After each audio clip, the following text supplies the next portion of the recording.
كل كتب التاريخ بتقولك إن توماس أديسون هو اللي أضاء العالم بالمصباح الكهربائي في القرن ال19.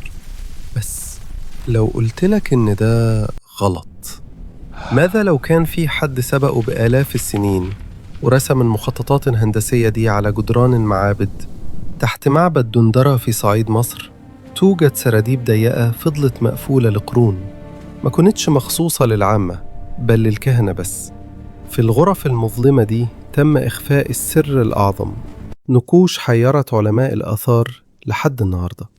على الحيطة مش شايفين آلهة عادية، شايفين شخصيات ضخمة شايلة اللي يشبه مصابيح زجاجية عملاقة وجواها خيوط ملوية تشبه فتيل الكهرباء.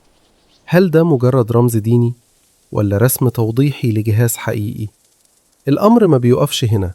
بص كده، المصباح موصول بكابل سميك ممدود لصندوق غريب، والبعض بيفسر عمود الدجيج الشهير وراه على إنه موالد طاقة أو بطارية. هل إحنا بنبص على مخطط كهربائي فرعوني؟ إزاي قدروا يحفروا السراديب المظلمة جدا دي وبدقة مذهلة من غير استخدام مشاعل النار اللي بتسيب أثر للدخان في السقف؟ الإجابة ممكن تكون مرعبة. كان عندهم مصدر ضوء آخر، مصدر ضوء نظيف ومتطور.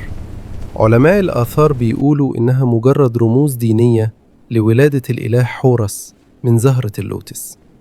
بس عينك مش هتقدر تتجاهل التشابه الهندسي الصادم. هل إحنا قدام تكنولوجيا ضايعة ولا خيالنا هو اللي بيخدعنا؟ الحكم ليك.